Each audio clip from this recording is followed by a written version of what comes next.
ಇವತ್ತು ನಾನು ಹುಟ್ಟಿದ್ದು ಒಂದು ಶಿಡ್ಲಘಟ್ಟ ತಾಲೂಕಲ್ಲಿ ಆನೆಮಡುಗು ಅನ್ನೋ ಗ್ರಾಮದಲ್ಲಿ ಹುಟ್ಟಿರೋದು. ನಾನು ಎಜುಕೇಷನ್ ಬಂದು SLC. ಅಲ್ಲಿ ನಮ್ಮ ಅಪ್ಪ ಅವರು 3 ಸಾರಿ MLA ಆಗಿದ್ದಾರೆ, ಎಸ್ ಮುಸಾಮಪ್ಪ ಅಂತ. ಆ ಕುಟುಂಬದಿಂದ ಬಂದಿರೋರು ನಾವು. ಅದಾದ ಮೇಲೆ ರಾಜಣ್ಣವರು ಬಿಸ್ನೆಸ್ ಮಾಡ್ತಾಯಿದ್ರು. ಆಮೇಲೆ ರಾಜಣ್ಣನ ರಾಜಕೀಯಕ್ಕೆ ಬಂದರು. ಅವರು ಒಂದು ಸಾರಿ MLA ಆದರು. ಆಮೇಲೆ ನಾನು ಹೌಸ್ ವೈಫ್ ಆಗಿದ್ದೆ. ಆಮೇಲೆ ಒಂದು ZP ಮೆಂಬರ್ ಅವಕಾಶ ಬಂತು. ZP ಮೆಂಬರ್ ಆಗಿ ಒಳ್ಳೆ ಕೆಲಸ ಮಾಡಿದ್ದೀನಿ, ಜನರ ಸೇವೆ ಮಾಡಿದ್ದೀನಿ, ಒಳ್ಳೆ ಹೆಸರು ತಗೊಂಡಿದ್ದೀನಿ, ಒಳ್ಳೆ ಕೆಲಸ ಮಾಡಿದ್ದೀನಿ ಅಂತ ಹೇಳಕ್ಕೆ ಇಷ್ಟಪಡ್ತೀನಿ.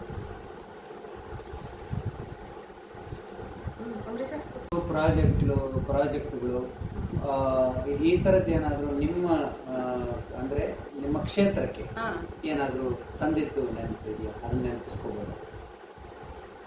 ರೋಡ್ಗಳಾಗಲಿ, ಟ್ಯಾಂಕ್, ನೀರಿನ ಟ್ಯಾಂಕ್, ರೋಡ್ಗಳೆಲ್ಲ ತುಂಬ ಇದಿತ್ತಲ್ಲ. ನಾನು ಬೇರೆ ಇದ್ರಲ್ಲಿ ಕೇಳಿಬಿಟ್ಟೆ ಎಕ್ಸ್ಟ್ರಾ ಈಸ್ಕೊಂಡು ಬಂದು ಹಾಕಿದ್ದೀನಿ. ರೋಡ್ಗಳು ತುಂಬ ಇದಿತ್ತಲ್ಲ, ಅದಕ್ಕೆ ರೋಡ್ಗಳಿಗೆಲ್ಲ ಹಾಕಿದ್ದೀವಿ.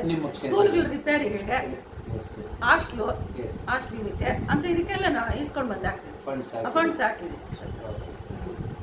ಈ ಕುಡಿಯೋ ನೀರು ಸಾಮಾನ್ಯವಾಗಿ ಕುಡಿಯೋ ನೀರ್ದು ಸಂಪುಗಳು ಮಾಡಿಸೋದು ಸ್ಕೂಲ್ಗಳ ಹತ್ರ ಅಂಥವೆಲ್ಲ. ರಿಸರ್ವೇಶನ್, ಜನರಲ್ ರಿಸರ್ವೇಶನ್, ಜನರಲ್ ಮಹಿಳಾ ಇದೆಲ್ಲ. ಓಕೆ.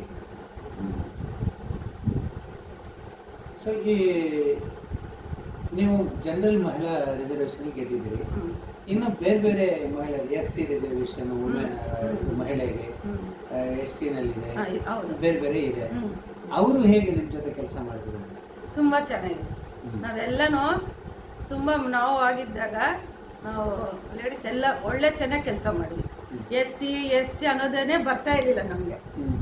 ಎಲ್ಲ ಒಟ್ಟಿಗೆ ಕೆಲಸ ಮಾಡಿದ್ದೀವಿ. ಎಲ್ಲನೂ ಹೋಗ್ಬೇಕಾದ್ರೂ ಅಷ್ಟೇ, ಮೀಟಿಂಗ್ ಹೋಗ್ಬೇಕಾದ್ರೂ ಅಷ್ಟೇ, ನಾವು ಎಲ್ಲ ಮಾತಾಡಿಕೊಂಡು, ನಾವು ಲೇಡೀಸ್ ಎಲ್ಲ ಮಾತಾಡಿಕೊಂಡು ಒಂದು ಕಡೆ ಹೋಗ್ತಾ ಇದ್ವಿ. ಸೊ ವಿಶೇಷವಾಗಿ ಮಹಿಳೆಯರ ಪ್ರಶ್ನೆಗೆ ಬಂದಾಗ ಒಟ್ಟಾಗಿ ಹೌದು. ಸಂದರ್ಭದಲ್ಲಿ ನಿಮ್ಮನ್ನ ಗುರುತಿಸಿ ಯಾರಾದರೂ ಒಂದು ಅವಾರ್ಡು, ಪ್ರಶಂಸೆ, ಆ ಥರದ್ದು ಕರೆದು ಸನ್ಮಾನಗಳು, ಸೊ ನೀವು ಒಳ್ಳೆ ಕೆಲಸ ಮಾಡಿದ್ರಿ, ವೇದಿಕೆಗಳಿಗೆ ಹೋಗ್ತಾ ಇದ್ದೆ. ಇವಾಗ ಅಂಬೇಡ್ಕರ್ ಜಯಂತಿ ಬರ್ತಾ ಇತ್ತು, ವಾಲ್ಮೀಕಿ ಜಯಂತಿ ಬರ್ತಾ ಇತ್ತು, ಅಂತ ಟೈಮಲ್ಲಿ ವೇದಿಕೆಗೆ ಹೋಗ್ತಾ ಇದ್ವಿ. ಅಲ್ಲಿ ಹೋಗ್ತಾ ಇದ್ವಿ, ವೇದಿಕೆಗೆ ಹೋಗ್ತಾ ಇದ್ವಿ. ಅವಾಗ ಸನ್ಮಾನ ಮಾಮೂಲು ಜನರಲ್ ಆಗಿ ಇರ್ತಾ ಇತ್ತಲ್ಲ, ಆ ಥರ. ನಾನು ZP ಮೆಂಬರ್ ಆದಮೇಲೆ ಪ್ರಾರಂಭದಲ್ಲಿ ತುಂಬ ಚೆನ್ನಾಗಿತ್ತು. ಒಳ್ಳೆ ಕೆಲಸಗಳು, ಮೀಟಿಂಗ್ ಎಲ್ಲ, ಪ್ರತಿಯೊಂದು ಮೀಟಿಂಗು ಹೋಗ್ತಾ ಇದ್ವಿ, ಒಳ್ಳೆ ಕೆಲಸಗಳು ಮಾಡ್ತಾಯಿದ್ವಿ. ಬಂದಿರೋ ಫಂಡ್ಸ್ ಎಲ್ಲ ಒಳ್ಳೆ ಕೆಲಸ ಮಾಡಿ ಜನರ ಹತ್ರನೂ ಅಷ್ಟೇ ಒಳ್ಳೆ ಕೆಲಸ ಮಾಡಿದ್ವಿ ಅನ್ನೋದು ಒಂದು ಹೆಸರು ತಗೊಂಡಿದ್ವಿ. ಆಮೇಲೆ ರಾಜಕೀಯ ಇನ್ನಲ್ಲಿ ಇತ್ತಲ್ಲ, ಅದ್ರ ಮೇಲೆ ನಮಗೆ ಒಳ್ಳೆ ಅನುಭವ ಇತ್ತು. ನಮ್ಮ ಅಪ್ಪ ಅವರು ಅದರಲ್ಲೇ ಇದ್ದರು. ಅದರಿಂದ ಒಳ್ಳೆ ಫಂಡ್ಸ್ ಯಾವ ಥರ ತರಬೇಕು, ಜನರ ಹತ್ರ ಯಾವ ಥರ ನಡ್ಕೊಳ್ಬೇಕು, ಜನರಿಗೆ ಹೆಂಗೆ ಸೇವೆ ಮಾಡಬೇಕು ಅನ್ನೋದು ಚೆನ್ನಾಗಿ ಗೊತ್ತಿತ್ತು. ಆ ರೀತಿ ನಡ್ಕೊಂಡಿದ್ವಿ. ನಿಮಗೆ ಆಡಳಿತದಲ್ಲಿ ಅಧಿಕಾರಿಗಳ ಮಧ್ಯೆ ಕೆಲಸ ಮಾಡುವಾಗ ಮತ್ತು ಅಲ್ಲಿನ ಸೌಲಭ್ಯಗಳು ಮತ್ತು ಫಂಡ್ಸು ಇತ್ಯಾದಿಗಳು ಮತ್ತು ಏನಾದರೂ ಕೆಲಸಗಳಾಗಬೇಕಂದ್ರೆ ನಿಮ್ಗೇನು ಕಷ್ಟ ಆಗ್ತಿರ್ಲಿಲ್ಲ? ಇಲ್ಲ ಸರ್, ಸ್ಪಂದಿಸ್ತಾ ಇದ್ರು. ಒಳ್ಳೆ ಕೆಲಸಗಳನ್ನು ಕೊಡ್ತಾರೆ. ನಾವಾದಾಗ ನಾವಿದ್ದಷ್ಟು ಎಲ್ಲರೂ ಹೇಳ್ತಾ ಇದ್ರು, ZP ಮೆಂಬರ್ಗಳಾಗಿದ್ವಲ್ಲ, ಅವಾಗ ಒಳ್ಳೆ ಕೆಲಸನೂ ಕೊಡ್ತಾಯಿದ್ರು, ಒಳ್ಳೆ ಕೆಲಸನಾಯಿತು. ನಾವು ಕೇಳಿದ ಫಂಡ್ಸು ಕೊಡ್ತಾಯಿದ್ರು, ಒಳ್ಳೆ ರೀತಿಯಲ್ಲಿ ನಡ್ಕೊತಾ ಇದ್ರು. ನಮ್ಮ ಮಹಿಳೆಯರಿಗೂ ಒಳ್ಳೆ ಗೌರವ ಕೊಡ್ತಾಯಿದ್ರು. ಅವಾಗ ನಿಮ್ಮ ಜೊತೆ ಇತರೆ ಮಹಿಳಾ ಸದಸ್ಯರು ಇರ್ತಿದ್ರು, ಜೆಂಟ್ಸು ಇರ್ತಿದ್ರು ಮೆಂಬರ್ಗಳು. ಅವ್ರ ಕೋಆರ್ಡಿನೇಷನ್ ನಿಮ್ಮ ಜೊತೆಗೆ ಹೇಗಿತ್ತು? ಚೆನ್ನಾಗಿತ್ತು, ತುಂಬ ಚೆನ್ನಾಗಿತ್ತು. ನಮ್ಗೆ ಏನು ತೊಂದರೆ ಇಲ್ಲ? ನಮಗೇನು ತೊಂದರೆ ಇಲ್ಲ, ನಮಗೇನು ತೊಂದರೆ ಇರಲಿಲ್ಲ. ಓಕೆ ಮೇಡಮ್, ಈಗ ಆ ಸೌಲಭ್ಯಗಳನ್ನು ತಗೊಂಬಂದು ಜನಗಳಿಗೆ ನೀವು ತಲುಪಿಸ್ಬೇಕಾಗಿತ್ತು. ಆ ಕೆಲಸಗಳು ಮಾಡಿದ್ದೀನಿ ಅಂತ. ಸೊ ಯಾವುದಾದ್ರೂ ಒಂದು ಒಳ್ಳೆ ಮುಖ್ಯವಾದಂಥ ಕೆಲಸಗಳು ಗ್ರಾಮಗಳಲ್ಲಿ ಮಾಡಿರುವಂಥದ್ದು ನೆನಪಿಸ್ಕೋಬೋದು ನೀವು? ಈ ಥರ ಒಂದು ಕೆಲಸವನ್ನು ನಡೆಸಿದ್ವಿ, ಇಷ್ಟು ಫಂಡ್ಸ್ ತಂದ್ವಿ, ಇಂಥ ಅಭಿವೃದ್ಧಿ ಕೆಲಸನ ಮಾಡಿದ್ವಿ, ಜನಗಳಾದ ರಿಯಾಕ್ಷನ್ ಹೆಂಗಿತ್ತು? ಸರ್, ನಾನು ಇದ್ದಾಗ ಫಂಡ್ಸು ಚೆನ್ನಾಗಿ ತಂದು ಎಲ್ಲ ಕೊಡ್ತಾ ಇದೆ. ಇವಾಗ ದ್ಯಾಪನ ಗುಡಿ ಹತ್ರ ಒಂದು ಸ್ಕೂಲ್ ಇತ್ತು, ಅಲ್ಲೂ ಒಂದು ಕಾಂಪೌಂಡ್ ಸಮುದಾಯ ಭವನ ಬೇಕಾಗಿತ್ತು. ಅಂದರೆ ಸಮುದಾಯ ಭವನ ಅಂದರೆ ಏನನ್ನೋದು, ನಾಟಕ ಎಲ್ಲ ಆಡ್ತಾರಲ್ಲ, ರಂಗಮಂದಿರ. ಅಲ್ಲೊಂದು, ಆಮೇಲೆ ಅಲ್ಲಿಂದ ಹುಣಸೇನಹಳ್ಳಿಯಲ್ಲಿ ಅದೇ ಥರ, ಆಮೇಲೆ ಬಂದಿರೋ ಸ್ಕೂಲು ರಿಪೇರಿಗಳಂಥದ್ದು, ರೋಡ್ಗಳು, ಆಮೇಲೆ ನೀರು ಟ್ಯಾಂಕರ್ ನೀರು ಟ್ಯಾಂಕ್ ಅಂಥದ್ದು ಒಂದೆರಡು ಮೂರು ನನ್ನ ಇದರಲ್ಲಿ ಬಂದಿದೆ. ಅದೆಲ್ಲ ಉಪಯೋಗಿಸ್ಕೊಂಡು ಚೆನ್ನಾಗಿ ಕೆಲಸ ಮಾಡ್ಕೊಂಡು ಮಾಡಿ. ಸೊ ನಿಮಗೆ ಈ ಕೆಲಸಗಳನ್ನು ಮಾಡುವಾಗ ಏನಾದರೂ ಸವಾಲಾಯ್ತಾ? ಅಂದರೆ ನಿಮಗೆ ಕಹಿ ಘಟನೆ ಅಥವಾ ಏನಾದರೂ ಎದುರಾದದ್ದು ಆ ಥರದ್ದು ಒಂದು ಘಟನೆ ಆಯಿತು. ಏನಂದರೆ ಇದೇ ಗಂಜಗುಂಟಿಯಲ್ಲಿ ಒಂದು ಹಾಸ್ಟ್ಲ್ ಇತ್ತು. ಅಲ್ಲಿ ಹಾಸ್ಟ್ಲು ಸ್ಕೂಲಲ್ಲಿ ಊರಲ್ಲಿ ನಡೆಸ್ತಾ ಇದ್ರು. ಊರಲ್ಲಿ ಅದು ತುಂಬ ಒಂಥರ ಇತ್ತು ಮನೆಯೆಲ್ಲನೂ. ಅಲ್ಲಿನ ಜನ ಅಲ್ಲೇ ಮಾಡಬೇಕಂತ ಸ್ವಲ್ಪ ಪ್ರಾಬ್ಲಮ್ ಮಾಡಿದ್ರು. ಅದನ್ನು ಆಚೆ ಒಂದು ಕಟ್ಟಿದ್ರು, ಮನೆ ಬಾಡಿಗೆ ತಗೊಂಡು ಕೊಡ್ಬೇಕಂತ ಇದ್ರು. ಅಲ್ಲಿ ಹೋಗ್ಬಾರ್ದಂತ ಸ್ವಲ್ಪ ರಾಜಕೀಯ ಕಿರಿಕ್ ಮಾಡಿದ್ರು. ಆದರೆ ಅದನ್ನು ನಾವು ಹೋರಾಟ ಮಾಡಿ ಅದನ್ನು ಆಚೆ ತರೋ ಅಂತ ಕೆಲಸ ಮಾಡಿದ್ವಿ ಒಂದು ಹಾಸ್ಟೆಲ್. ಈ ಮಹಿಳೆಯರಿಗೆ ಸಂಬಂಧಪಟ್ಟಂಗೆ ಏನಾದರೂ ಸ್ವಲ್ಪ ನಿಮ್ಮ ಸಂದರ್ಭದಲ್ಲಿ ಕೆಲಸ ಮಾಡಿದಂಥ ಸಂದರ್ಭದಲ್ಲಿ ಪಿರಿಯಡ್ನಲ್ಲಿ ಮಹಿಳೆಯರಿಗೆ ವಿಶೇಷವಾಗಿ ಏನಾದರೂ ಸ್ವಲ್ಪ ಮಾಡಲಿಕ್ಕಾಯ್ತಾ? ನೆನಪಿಸ್ಕೊಳ್ಬೋದು. ಮಹಿಳೆಯರಿಗೆ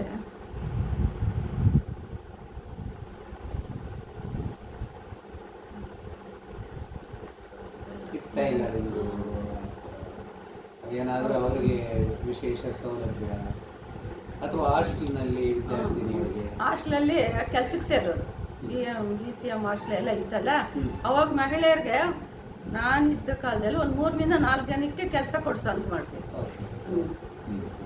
ಆ ಕೆಲಸ ಮಾಡಿ ಹಾಸ್ಟೆಲಲ್ಲಿ ಕೆಲಸ ಕೊಡ್ಸ ಅಂತ ಮಾಡಿ ಮಹಿಳೆಯರು. ಈ ಹಾಸ್ಟೆಲ್ಗಳಿಗೆ ಅದೆಲ್ಲ ವಿಸಿಟ್ ಕೊಡ್ತಾ ಇದ್ದಾರೆ? ಹೋಗ್ತಾ ಇದ್ವಿ. ಅಲ್ಲಿನ ಸಮಸ್ಯೆಗಳೇ ಇದ್ರೆ ಅವಾಗೆಲ್ಲ ಬರ್ತಾ ಇದ್ರು, ಅಧಿಕಾರಿಗಳು ಬರ್ತಾ ಇದ್ರು, ಹೇಳ್ತಾ ಇದ್ವಿ, ಅದ್ರ ಮೇಲೆ ಆಕ್ಷನ್ ತಗೊಳ್ತಾ ಇದ್ವಿ, ಮಾಡ್ತಾ ಇದ್ವಿ. ನಿಮ್ಮ ಸಂದರ್ಭದಲ್ಲಿ ಬೇರೆ ಬೇರೆ ಇಲಾಖೆಗಳ ಜೊತೆ ನೀವು ಕೆಲಸ ಮಾಡಬೇಕಾಗುತ್ತೆ. ಆ ಬೇರೆ ಇಲಾಖೆಗಳು, ಡಿಪಾರ್ಟ್ಮೆಂಟ್ಸ್ನ ಅಧಿಕಾರಿಗಳು ಮತ್ತು ಇನ್ನು ಮೇಲ್ಪಟ್ಟಂಥ ಸರ್ಕಾರದ ಲೆವೆಲಲ್ಲಿ ಅಧಿಕಾರಿಗಳು, ರಾಜಕೀಯದ ವ್ಯಕ್ತಿಗಳು, ಅವ್ರನ್ನೆಲ್ಲ ಸಂಪರ್ಕ ಮಾಡಿ ಏನಾದರೂ ಸೌಲಭ್ಯಗಳನ್ನು ತರುವಂಥದ್ದು ನಡೆದಿತ್ತಾ? ನಾವು ಅದೇ ಮಹಿಳೆಯರೆಲ್ಲ ನಾವೆಲ್ಲ ಒಟ್ಟಿಗಿದ್ವಿ. ಏನು ಬೇಕಾದ್ರೆ ಮೀಟಿಂಗಲ್ಲಿ ಮಾತಾಡ್ಬಿಟ್ಟು ಅಲ್ಲೇ ಮಿನಿಸ್ಟ್ರಿಗಳೆಲ್ಲ ಬರ್ತಾ ಇದ್ದೆ, ಅಲ್ಲೇ ಮಾತಾಡ್ಬಿಟ್ಟು ನಮ್ಗೆ ಕೆಲಸ ಬೇಕಂತ ಅಲ್ಲೇ ಕೇಳಿಬಿಟ್ಟು ಮಾಡಿಸ್ಕೊತಾ ಇದ್ವಿ, ಮಾಡಿಸಿಲ್ಲ ಅಂತ. ಓಕೆ, ಈಗ ನಿಮ್ಮ ಇದು ಆಕಾಂಕ್ಷೆ ಅಂದರೆ ಮಹಿಳೆಯರಿಗೆ ರಿಸರ್ವೇಷನ್ ಕೊಟ್ಟಿದೆ. ಆ ಕೊಟ್ಟಿರೋ ರಿಸರ್ವೇಷನ್ನಿಂದ ಗೆದ್ದು ಬಂದಿರತಕ್ಕಂಥ ಮಹಿಳೆಯರು ನಿಮ್ಮ ಜೊತೆನೂ ಕೆಲಸ ಮಾಡಿರ್ಬೋದು, ಆನಂತರನೂ ಮಾಡ್ತಾ ಇದ್ದಾರೆ. ಅದು ಉಪಯೋಗ ಆಗಿದೆಯಾ? ರಿಸರ್ವೇಷನ್ ಕೊಟ್ಟಿರೋದು ಮಹಿಳೆಯರಿಗೆ ಸರಿನಾ? ಉಪಯೋಗ ಆಗ್ತಾ ಇದೆ. ಕೊಡ್ಬೇಕು ರಿಸರ್ವೇಷನ್. ಇದೇ ಅಲ್ಲ, ಮುಂದಿನ ದಿನಗಳಲ್ಲೂ ರಿಸರ್ವೇಷನ್ ಕೊಡ್ಬೇಕಂತ ಹೇಳ್ತೀವಿ ನಾವು. ಇವಾಗ ZP TPS ಆ ಥರ ಕೊಟ್ಟಿದ್ದಾರೆ. ಇವಾಗ ನೆಕ್ಸ್ಟ್ ಬರೋದು ವಿಧಾನಸಭೆ ಆಗಲಿ ಸಂಸದೆ ಆಗಲಿ ಕೊಟ್ಟರೆ ಮಹಿಳೆ ಅದರಲ್ಲೂ ಒಂದು ಹೋರಾಟ ಮಾಡ್ತಾರೆ, ಒಳ್ಳೆ ಹೆಸರು ತಗೊಂತಾರೆ ಅನ್ನೋದು ಅಭಿಪ್ರಾಯ ಇದೆ. ಮಾಡ್ತಾರೆ ಮಹಿಳೆ ಇವಾಗ ಯಾವುದಕ್ಕೇನು ಕಡಿಮೆ ಇಲ್ಲ, ಎಲ್ಲದರಲ್ಲೂ ಚೆನ್ನಾಗಿದ್ದಾರೆ ಮಹಿಳೆಯರು ಅಲ್ವಾ. ಅದಕ್ಕೆ ಯಾವ್ದು ಕೊಟ್ಟರು ನಿಭಾಯಿಸೋ ಒಂದು ಶಕ್ತಿ ಇದೆ ಅಂತ ಹೇಳ್ತೀನಿ. ಸಭೆಯಲ್ಲಿ ZP ಸಭೆಯಲ್ಲಿ ನೀವಿದ್ರಿ, ನಿಮ್ಮ ಮಹಿಳೆಯರ ಸಮಸ್ಯೆಗಳನ್ನು ಅಲ್ಲಿ ನೀವು ಡಿಸ್ಕಷನ್ ಮಾಡಿದ್ದು, ಚರ್ಚೆ ಮಾಡಿದ್ದು ಏನಾದರೂ ನೆನಪಿರ್ಬೋದಾ?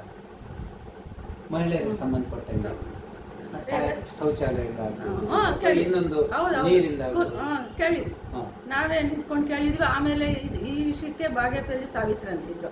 ಒಂದು ದೊಡ್ಡ ಗಲಾಟೆನೇ ಆಗಿತ್ತು 2-3 ಸರಿ ಅಧ್ಯಕ್ಷರಿಗೂ ಅವ್ರಿಗೆ. ಅವಾಗ ನಾವು ಸಪೋರ್ಟ್.